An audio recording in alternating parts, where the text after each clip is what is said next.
Mauriano, thank you for being here at the Life Science Success Podcast. And, why don't we just start with talking a little bit about bio. We're at bio right now. And what do you think of the conference? Well, hello, and thanks a lot. Um, it's a very nice conference. It's a very nice event. It's really large, plenty of things to show, and many a large bunch of possibilities of do networking properly. Plenty of very interesting things, and you feel that these kind of things are very advanced. It Right. is like, and well, finally advances in pharmaceutical products are advances on healthcare. Right. So finally, it is like we've been talking yesterday with one of my colleagues, and we said we were in one of the talks, and the talk was amazing. With a pharmaceutical company CEO explaining a new drug, and it looks like, oh, I would like to have a glioblastoma just to test this Oh, drug because it is so cool. okay. No. Then you said, Right. no, no, Yeah. no, no, Right. better no. But I Yeah. mean, it is kind of this sensation, Yeah. the sensation that really what you are seeing is kind of avant-garde things and Yeah. very interesting. Yeah, one of my favorite things about bio is I feel like you get a mix of large pharmaceutical companies and very small companies Yes, both. yes, And then also you get investors kind of mixed in that yes, as yes, well. So yeah, it's a yes. good It combination. I liked my favorite sessions are the company presentations, Mm. because as you said, you can be in Novo Nordisk presentation, so it is this the VP for digital whatever, Right. or business promotion or whatever. Mm. And then next to that, so it is kind of a very wide vision of a extremely large company. And next to that, you have a presentation of a startup which are developing a drug, and now it is in phase 2, and they are planning to go to market. Right. And I imagine that it could be very good for them also, because the guy from Novo Nordisk perhaps is in the audience too, Right. so they can interact with them. No, I think it's really, it's my first bio conference, and I think we will repeat. It's a Yeah. very nice Very good. conference. Yeah. Yeah. So, Mariano, would you just take a minute and just tell the listeners a little bit about yourself? Kind of what was your background, and then what led you to want to do something in life science? Well, I'm from Argentina, but I was traveling a lot, and in different places. So I did my PhD in Barcelona, in a different institutes. In one institute at the university. So I did my PhD in aeronautic stuff, in computational mechanics for aeronautic stuff. And I'm physicist by training. And what we do is you try to describe nature in mathematical terms, and then write a simulation code in order to try to predict how nature works. When I say nature in a in a very wide sense. So, the equations that govern the air that we are breathing now are the same equations that govern water in a swimming pool, or an aircraft flying. Sure. And this gives us kind of a sort of an abstraction of the problem itself. Then the problem can motivate you, that's fine, but it can give you this kind of perspective. Since 2005, I was kind of uh, I had this call from biomedical things. Right. I had not at all a background in medicine or anything related to that.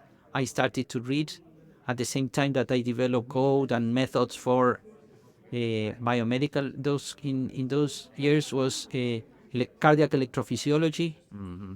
So I started with that, and really, it really appealed to me a lot. So it just grabbed my attention and Yeah.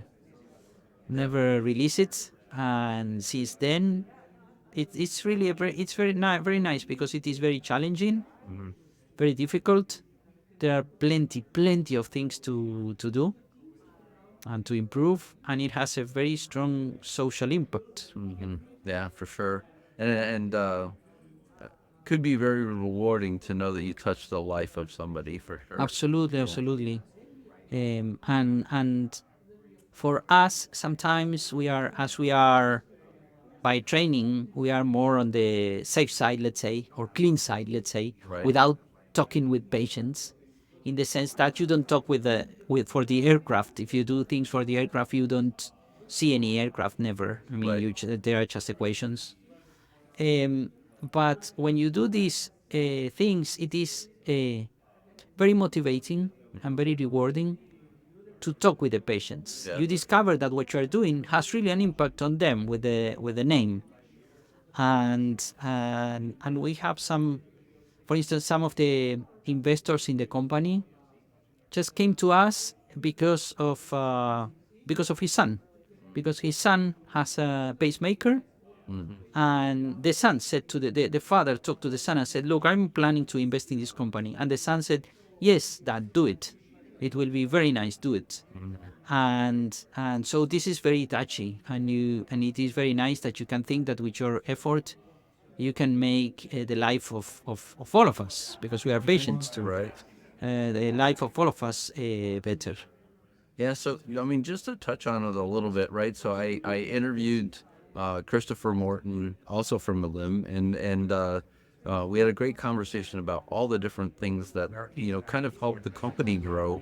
I'm very interested in hearing maybe first, where are technologies like this used outside of life sciences? Maybe to just talk about that. I heard you mention aircraft just a second ago, and Yes. I would imagine models like this are probably very frequently used. Yes, yes, absolutely, absolutely. I can tell, it's just to give you the example, I can tell our story. So in 2005, I was hired by this Barcelona supercomputing center. It was myself and a friend of mine. We did the PhD with the same supervisor. So we have more or less the same ideas, the same tastes, and we started to work at this center. And we proposed to our boss to, we have already started, but we proposed to keep on working on a simulation code. So this code is for simulate nature. Again, as I said before, right? Kind of abstracting of the problem itself. But we plan to do it in a way that it can be applied to many problems. Instead of instead of focusing in one problem, try to focus in the methods themselves and then look for problems to apply it. Right. Um, so today, after that, we started being two. Now, in 2005, now the whole team, if you think about the technical team in Elem Biotech and the part of the technical team in Barcelona Supercomputing Center, we are kind of 80. Hmm. So the team grew a lot, and we are all developing in this code. This code is used, we started with different areas, but now we have very well-defined verticals. It is applied in fusion, in plasma physics for fusion, nuclear fusion. It is applied in aeronautics, in windmills and wind energy, biomedical, environmental flows. So it's very nice because the in all of these problems they have their own, in all of these verticals they have their own their own particularities. But we have discovered, well, we have seen that there is this common substrate, and you can use this code for solving different problems. And it is very interesting that the same modules that we use for instance, fluid mechanics, is applied in all of these fields. Right. So it is the same codes, but moreover, is the same module of the code that is applied in all of this. What is it is really very interesting is that we the those that those that apply the code to the field. Right. If I tell them we work in cardiac mechanics, so if I talk about the cardiac mechanics to the fusion guy, we are kind of far away, absolutely far away. But then when you go down to the application, it's the same code and it's the same module. It is very interesting because we learn a lot from each other. Yeah.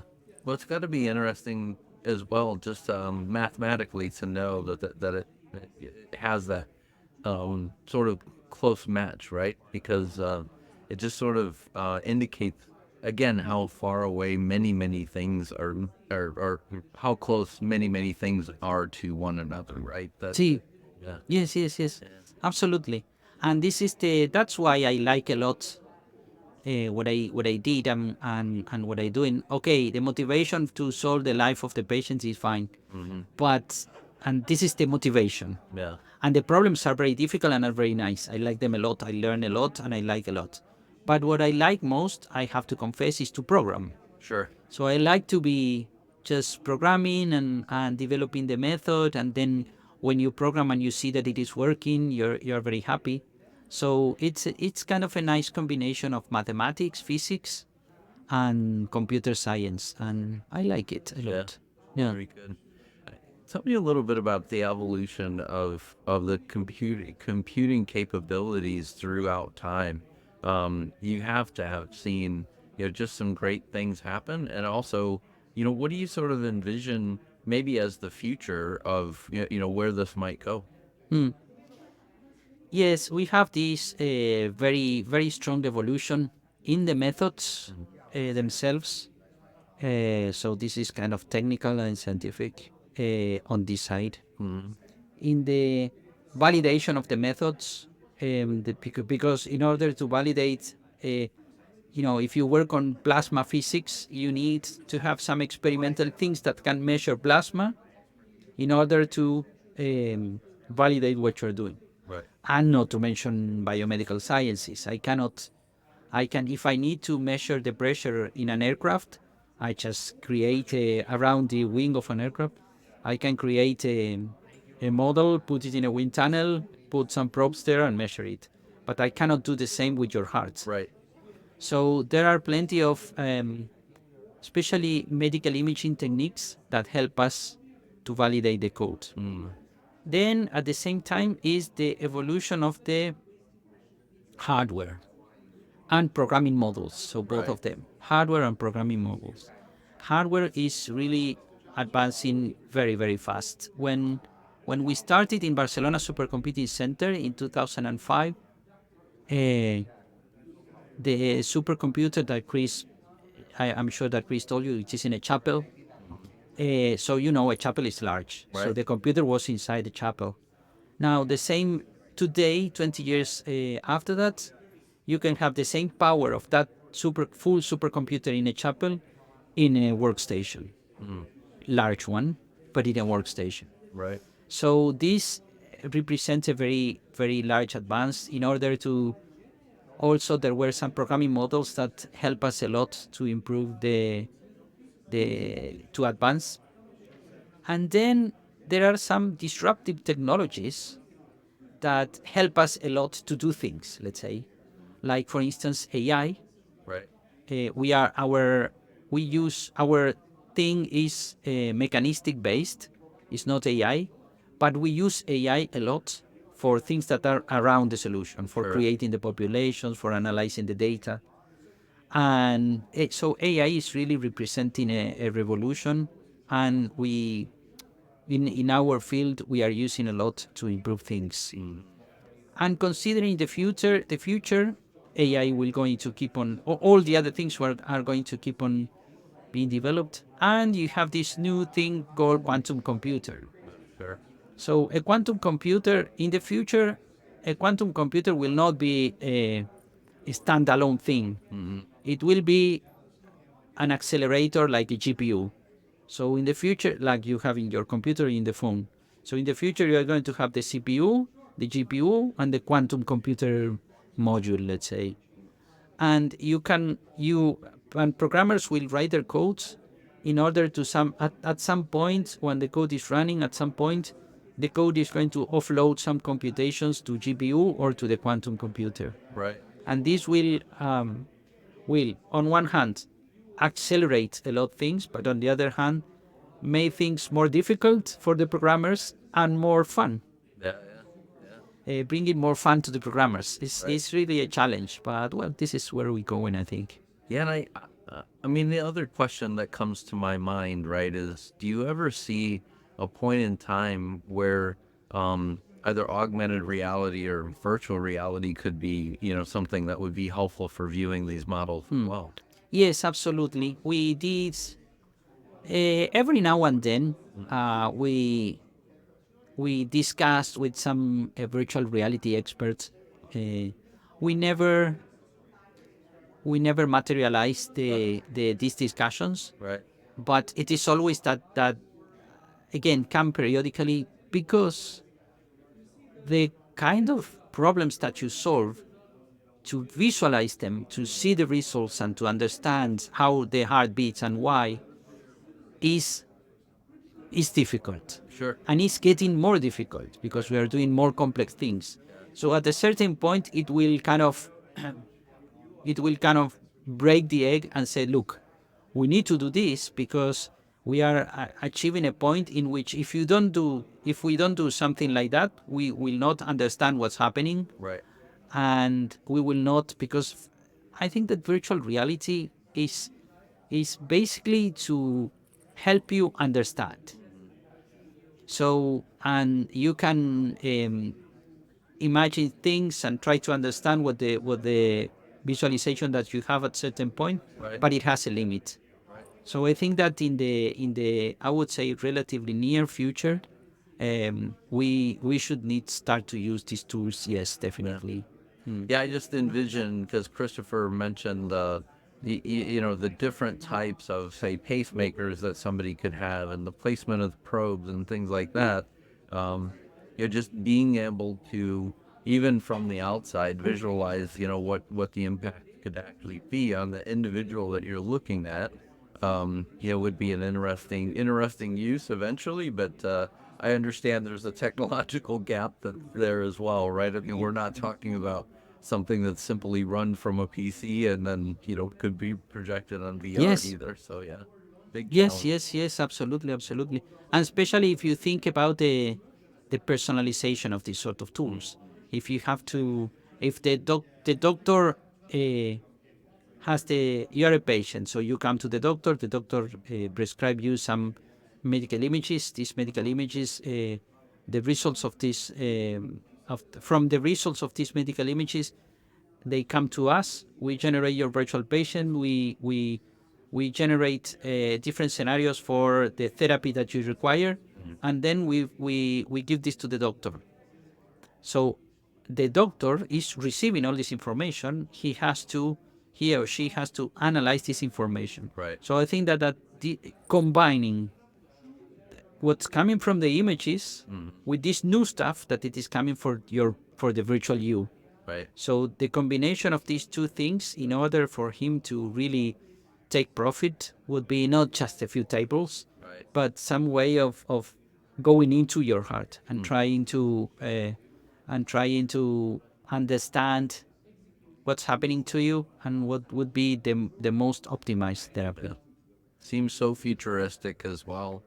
Yes, but what is interesting is that's true, but we have to struggle always to show that what we are doing, although futuristic, is real now. Right. Yeah. Yeah. It seemed like it could everything that seemed like it's so far away. A few years down the line, all of a sudden it's today. It's today, it's That's, yeah, today. Yes, right. yes, yes, Yeah, which means that somebody was working on it when it was still a dream, maybe of yes. mine or somebody The else.